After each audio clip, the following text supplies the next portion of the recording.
Segundo a Organização Mundial da Saúde, no Brasil, 60% dos adultos têm sobrepeso ou já estão obesos. Entre as crianças de 5 a 9 anos, 33,5% estão com sobrepeso e em torno de 14% já estão obesas.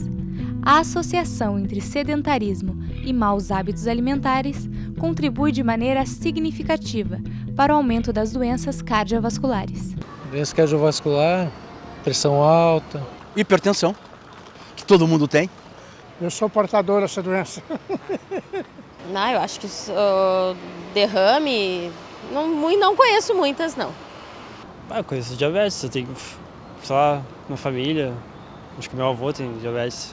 Meu avô, meus dois avós, o paterno e o materno, são diabéticos. Sim, na parte da família do meu pai, eu tenho vários casos de diabetes. Tive, meus bisavós faleceram de diabetes, os dois. Tem pessoas que têm irmã com diabetes. Sim, a minha irmã tem essa doença aí. É muito ruim, porque no caso o diabetes dela elevou tanto que deu até problema nos ossos, ela tem deformidade óssea. Esse problema é só controlar, né? Para prevenir diabetes e evitar a ingestão de açúcar, né? Hoje, o tipo de comida que a gente come é bem diferente do que há vários anos atrás, do que os nossos avós comiam. Alimentação. Basicamente, alimentação e exercício. Sei lá, não comer doce, não ter uma alimentação saudável, né? Com caminhadas. Estou fazendo caminhadas para ver se baixa um pouquinho. Eu acho que a escola pode ensinar bastante, sim. Os jovens têm que ser orientados disso e passar o conhecimento para a família.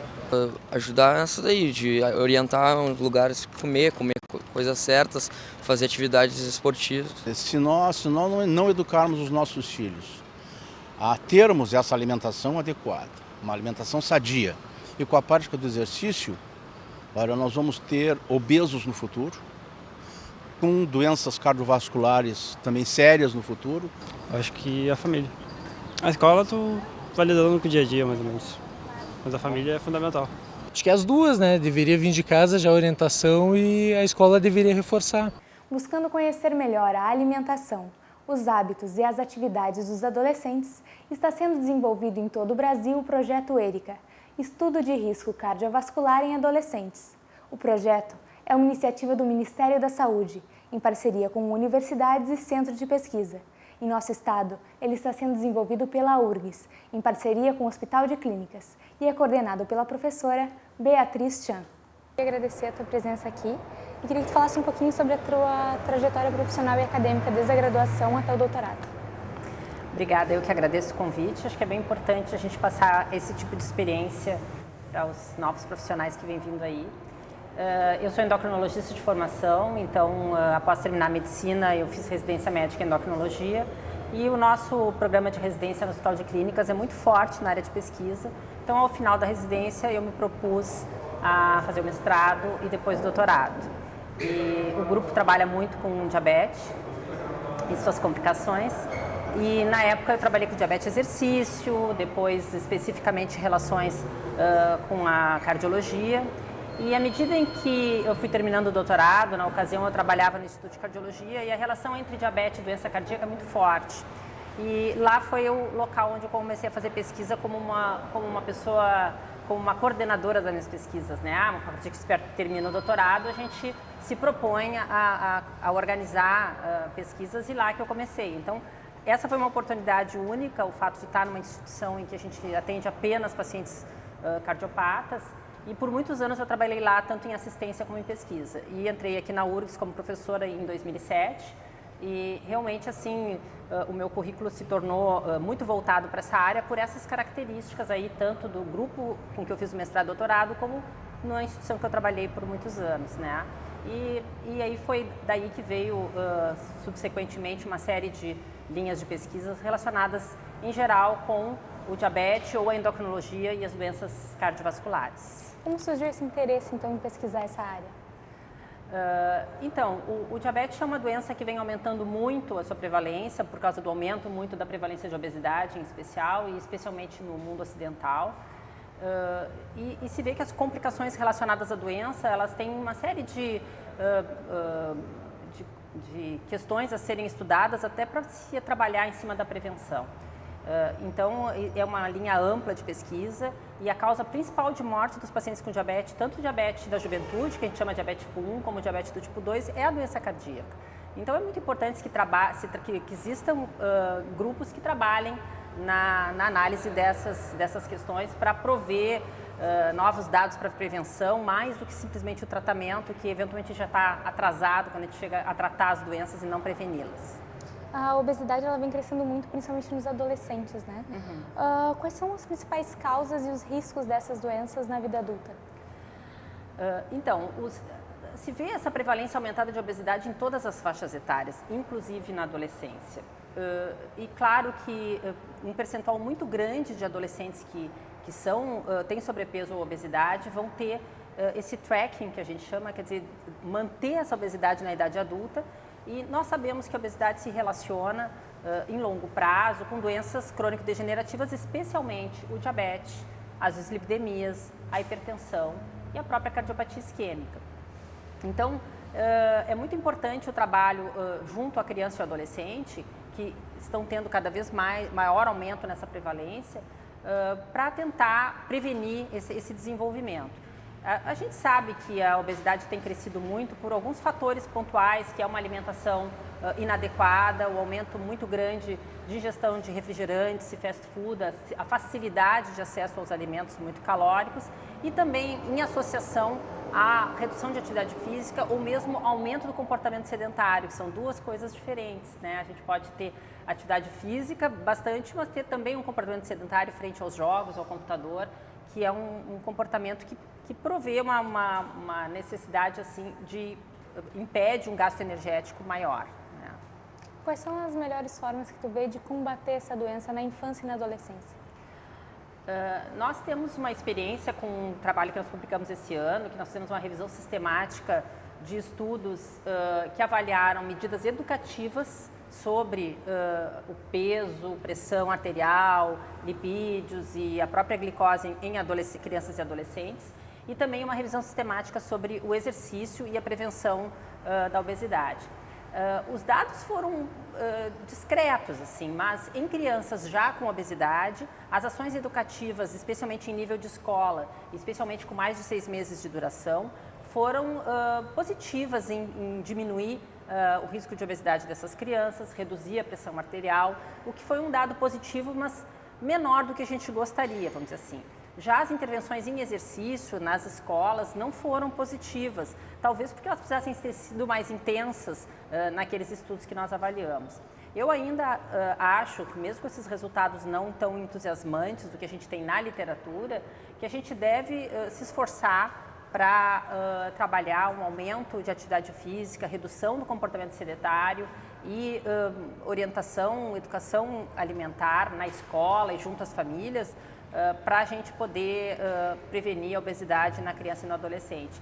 Não é possível que a gente trabalhe no indivíduo especificamente, só naquela criança que tem obesidade, sem trabalhar com a família ou com o meio que ela está inserida, que é a própria escola, na cantina, né, no que se vende na merenda escolar. Então, a gente não pode fazer uma ação individualizada naquela criança, naquele adolescente, mas tem que fazer uma coisa um pouco mais macro, bem de saúde pública mesmo, para se pensar que a gente possa ter algum resultado. Qual a importância que tu vem discutir esse tema na universidade hoje?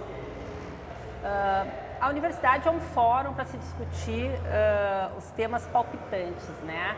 E relacionados com os problemas atuais. Então, acho que esse é um problema muito atual, o crescimento da obesidade na infância e na adolescência e o desenvolvimento de doenças crônico-degenerativas não antes vistas nessa faixa etária, até o próprio diabetes, que era uma doença específica de adultos, diabetes do tipo 2, aparecendo muito mais precocemente por causa da obesidade nessas crianças, né?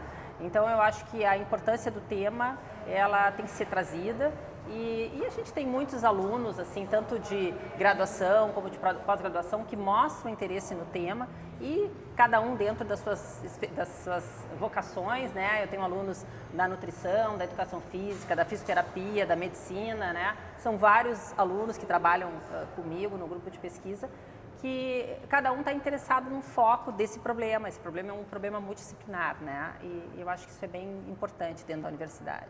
Queria que falasse agora um pouquinho sobre o projeto ERICA, quais são as principais motivações desse projeto. O ERICA é um projeto intitulado Estudo dos Riscos Cardiovasculares em Adolescentes. Ele foi idealizado por volta de 2008, quando houve uma demanda para o Ministério da Saúde, especificamente de se fazer um estudo da prevalência dos fatores de risco cardiovasculares na população brasileira. Na ocasião, foi trabalhado esse edital dentro do Ministério e a ideia foi que esses dados, existe muito dado em adulto e muito pouco dado em criança e adolescente. Então, o edital foi montado para crianças e adolescentes, quer dizer, vamos buscar os riscos cardiovasculares em adolescentes. Então, nós nos propusemos a responder esse edital através de uma proposta que foi liderada pelo Grupo do Rio de Janeiro, o professor Moisés Esclô e a professora Kátia Bloch, que são os coordenadores nacionais desse projeto. E nos convidaram, nós, na URGS, o grupo que trabalha no ERICA sou eu, a professora Marina Schmidt, o professor Bruce Duncan, a professora Sandra Fuchs, inicialmente. E esse grupo, então, se aliou ao pessoal do Rio de Janeiro e mais outros 15 grupos naquela ocasião, quando nós respondemos ao edital. Então, montamos um projeto com a ideia de fazer uma avaliação em nível nacional dos riscos cardiovasculares em adolescentes. E nós ganhamos a proposta, né? Nós ganhamos esse dinheiro do DECIT, era um dinheiro FINEP, que foram 6 milhões de reais, que deu só para começar, né, gente? Parece um montão de dinheiro, mas se a gente pensar que o ERICA é um estudo que se propõe a avaliar esses fatores de risco cardiovasculares em crianças e adolescentes em todas as unidades federativas do país, selecionando os indivíduos de cidades com mais de 100 mil habitantes, né? Através das escolas, porque nós sorteamos as escolas e a ideia é coletar esses dados que são peso, altura, cintura, pressão arterial, medida de lipídios, medida de glicose, um questionário amplo que envolve dados relacionados à atividade física, a comportamento sedentário, sono, drogas, fumo, porque tudo pode ter relação. Relacionado também à parte emocional, que a gente também tem alguns dados informando relação com esse risco cardiovascular, de 74 mil crianças e adolescentes no país. Então, essa foi a proposta. E nesse momento, nós estamos na finalização do primeiro ano de coleta de dados. Vocês vejam o quanto que leva para a gente conseguir chegar no campo, né? Porque toda a logística foi montada no decorrer desde 2009, 2010 que se recebeu o dinheiro e foram fazendo reuniões com os grupos participantes, agregando as outras unidades federativas que ainda nós não tínhamos agregado quando a gente propôs o edital, nós só tínhamos 17 estados, hoje nós temos representantes de todos os estados no país. Fomos trabalhando juntos, montando a forma como seria coletado esses dados, para que no país inteiro esse dado seja coletado de forma semelhante, que é muito importante do ponto de vista metodológico, para obter depois uma informação que seja uniforme, né? Esqueci de falar também em recordatório alimentar, que a gente faz uma subamostra das crianças, também é feito. Então essa logística foi se organizando e a partir do ano em 2012 se fez um piloto e 2013 primeiro ano de coleta e se tem a expectativa de final de 2014 a gente está com a coleta terminada. E quais são os principais benefícios que tu vê que esse projeto pode trazer para os estudantes brasileiros? O ERICA é um retrato da nossa população de crianças e adolescentes. Não tem como nós propormos qualquer tipo de ação em nível governamental, em nível de saúde pública, se eu não conhecer a população de crianças e adolescentes quanto a esse risco cardiovascular. Eu posso simplesmente dizer, nos Estados Unidos tem obesidade de tanto por cento, lá em Londres tem tanto de pressão arterial. Eu preciso saber o dado brasileiro. Essa é a importância. Então, essa amostra é uma amostra representativa da nossa população de crianças e adolescentes.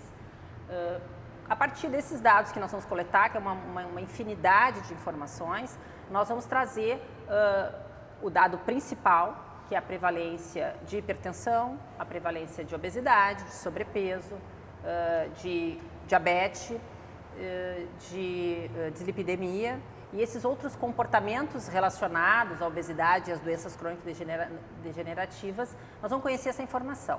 uma vez conhecendo isso, sabendo diferenças regionais, sabendo diferenças socioeconômicas, diferenças étnicas, enfim, entre meninos e meninas, né, entre estágios puberais diferentes. Então, existe uma série de informações que vão nos trazer, não, esse é o grupo que a gente precisa enfocar, que a gente precisa trabalhar, que a gente vai, então, oferecer essa informação para que isso seja transformado em ações de saúde, de prevenir ou de tratar aqueles indivíduos que já estão com problema. Né? A partir dos dados coletados durante o projeto piloto, quais foram os resultados preliminares que vocês tiveram?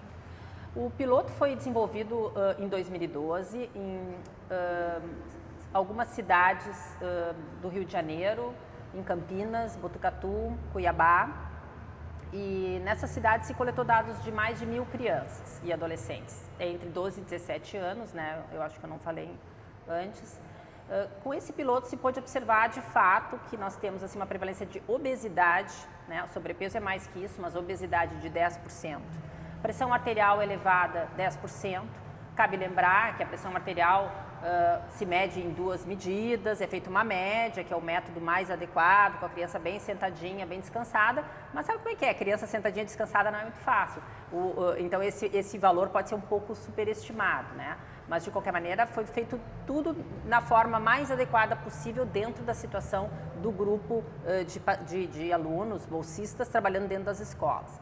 Então, 10% de obesidade, 10% de hipertensão, 5% de glicose elevada. Eu digo glicose elevada e não diabetes porque, eventualmente, a gente vai ter uma criança que não foi em jejum e isso pode não ser um retrato exato do diabetes, é alto para essa faixa etária, então a gente tem esse viés. Mas no ERICA, propriamente dito, que começou a coletar esse ano, a gente tem uma outra variável que chama hemoglobina glicada, que não depende do jejum e vai nos dar um retrato um pouquinho mais fiel dessa prevalência de diabetes ou, vamos dizer, tolerância diminuída à glicose, que é o que a gente chama pré-diabetes. O colesterol elevado também aconteceu em 16% dessas crianças. Então, a gente realmente pôde ver que nós estávamos no caminho certo, observamos que os métodos que a gente utilizou foram adequados, fizeram algumas correções de coisas que não andaram muito bem, para que a partir de fevereiro, como foi que aconteceu, se começasse a coleta de fato, que começou no Rio de Janeiro e imediatamente depois no Rio Grande do Sul. Quais são os principais objetivos do ERICA a longo prazo? Em longo prazo, a gente vê que o ERICA vai nos trazer esse diagnóstico, né, de como é que são essas crianças e adolescentes aqui no nosso país. Vai ser a maior pesquisa que se fez com esse objetivo de avaliar risco cardiovascular em criança e adolescente, em que a gente vai ter uma série de dados que vão ser informativos para o Ministério da Saúde, até de conhecimento, como é que é o peso, a altura, o desenvolvimento puberal, como é que é isso no país entre crianças teoricamente saudáveis, né? Quer dizer, da população em geral. A gente vê muitas vezes pesquisa feita na escola tal, no hospital, perto do hospital, porque é mais fácil coletar, e aí a gente tem aquele viés de que não são crianças e adolescentes absolutamente saudáveis, absolutamente randomizados, trazidos da população de uma forma aleatória, né? Então, a gente vai conhecer melhor essas crianças e poder propor medidas que possam reduzir esse risco, que a gente está identificando já pelo piloto, que não vai ser baixo, né? Mas pode ser que haja diferenças regionais tais que no Amazonas não precisa intervir, enfim, a gente tem que conhecer isso não se sabe. Bom, as perguntas eram essas, gostaria de acrescentar mais alguma coisa? Eu queria agradecer, então, a oportunidade, acho bem importante a gente trazer esse resultado, porque é um resultado bem grande, né, para a URGS, assim, de estar participando desse estudo de tão grande magnitude. Nós, esse ano, terminamos a coleta de dados na grande maioria dos estados que se tinha proposto, e o ano que vem vai ser Norte e Nordeste, que é um desafio, né, chegar nessas crianças, nesses estados com a menor capacidade de apoio que a gente teve aqui dentro da URGS, apoio pleno, desde ação de extensão, desde verbas, a proposição do RU para os meus alunos que coletavam os dados, o Hospital de Clínicas nos cedeu área, nos cedeu, recebemos verba de pesquisa, enfim. Nós tivemos um apoio institucional bem importante e que a gente realmente pôde trabalhar com a maior tranquilidade e que possível que em outros estados não exista esse apoio tão grande, né? Então, também assim trazer meu manifesto de agradecimento à universidade e ao Hospital de Clínicas pelo apoio que nos deu para a gente poder fechar cumprir essa tarefa, assim, essa missão, nota 10 na minha opinião. Obrigada também.